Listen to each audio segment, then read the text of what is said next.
Hello everyone, কেমন আছেন সবাই? ট্রাই ইট লাইক ইটের একটা নতুন ভিডিওয় আপনাদের সবাইকে জানাই স্বাগত। আমার মতো অনেকেই আছে যারা দোকানের বিরিয়ানি কিনে খেতে পারে না, বদহজম হয়।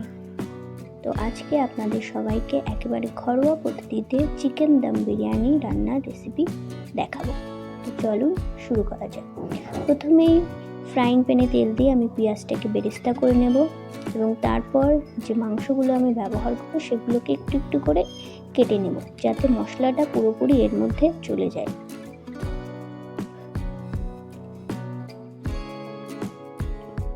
মাংসটাকে কাটার পরে এবার এটাকে ম্যারিনেট করে নেব।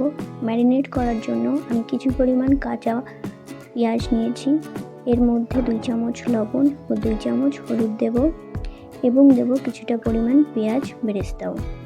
তার রঙের জন্য দেব কাশ্মীরি লাল লঙ্কার গুঁড়ো। আর আমি একটা মিক্সিং বলে আদা, রসুন ও শুকনো লঙ্কা সুন্দর করে পেস্ট করে নিয়েছিলাম, সেটা দেব। এবং পেঁয়াজ বেরেস্তা করার সময় যে তেলটা আমি ইউজ করেছিলাম সেটা থেকে কিছুটা পরিমাণ তেল আমি দেব। এর মাঝখানে দিয়েছিলাম 1 চামচ জিরের গুঁড়ো। তো এইগুলো দিয়ে সুন্দর করে মাংসটাকে ম্যারিনেট করব এবং ম্যারিনেট করে 10 মিনিট এটাকে রেস্টে রেখে দেবো। একটা কড়াইতে কিছুটা পরিমাণ তেল নিয়ে তার মধ্যে একটা শুকনো লঙ্কা, কিছুটা গোটা জিরে এবং কয়েক টুকরো দারচিনি ও এলাচ দিয়ে সুন্দর করে ভেজে নিয়ে তার মধ্যে ম্যারিনেট করা মাংসটা দিয়ে দেব এবং মাংসটাকে সুন্দর করে কিছুটা সময় ধরে কষিয়ে নেব, যাতে কাঁচা মশলার গন্ধটা চলে যায়।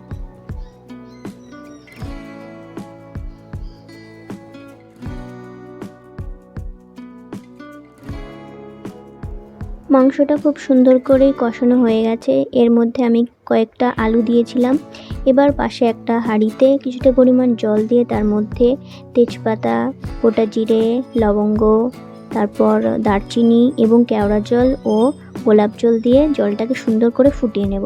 তারপরে ফোটানো জলের মধ্যে বিরিয়ানির চালটা দিয়ে দেব। বিরিয়ানির রাইস প্রায় কুক হয়ে আছে। এবার এটাকে নামিয়ে নেব এবং আমি যেহেতু কোনো কৃত্রিম কালার ব্যবহার করব না, তার জন্য 1 কাপ দুধ নিয়ে তার মধ্যে কিছুটা পরিমাণ কাশ্মীরি লাল লঙ্কার গুঁড়ো ও হলুদ দিয়ে দেব। এরপরে কেওড়া জল এবং গোলাপ জল দিয়ে এটাকে খুব সুন্দর করে মিশিয়ে নেব। এটাই আমি বিরিয়ানির ওপরে মানে চালের ওপরে ব্যবহার করব, যার দরুন কালারটা খুব সুন্দর আসবে। এবার হাঁড়িতে তেজপাতা দিয়ে দেবো বিছিয়ে, যাতে খুব সুন্দর একটা গন্ধ আসবে। আমি কিন্তু বাড়িতে এরকম তেজপাতা নিচে পাতিয়ে দিয়েই করি, যাতে খুব সুন্দর গন্ধ আসে। এবার লেয়ারিং করব, রাইস দেব, তার উপরে কিছুটা পরিমাণ মাংস দিয়ে, আবার কিছুটা পরিমাণ রাইস দিয়ে, পেঁয়াজ বেরেস্তা দিয়ে, আর যে জলটা আমি তৈরি করেছিলাম কালারের জন্য সেটা দিয়ে দেব এবং আবার পরে উপরে আবার দিয়ে দেব মাংস এবং তারপরে আবার রাইস দিয়ে সুন্দর করে এটাকে ঢেকে দেব। লেয়ারিং করা হয়ে গেলে আবার উপরে পেঁয়াজ বেরেস্তা ছড়িয়ে দেব এবং দেব বিরিয়ানির মশলা। এবার একটা ভেজা কাপড় দিয়ে সুন্দর করে মুখটাকে সিল করে দেব। অনেকেই আটা দিয়ে করে, বাট আমি ভেজা কাপড় দিয়ে করলাম। আপনারা আপনাদের ইচ্ছা মতো করবেন এবং 10 মিনিটের জন্য এটাকে দম দিয়ে নেব।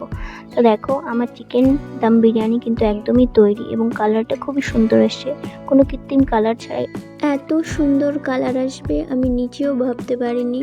আপনাদের যদি আমার এই রেসিপিটা পছন্দ হয় তবে অবশ্যই লাইক, শেয়ার এবং সাবস্ক্রাইব করে পাশে থাকবেন। আর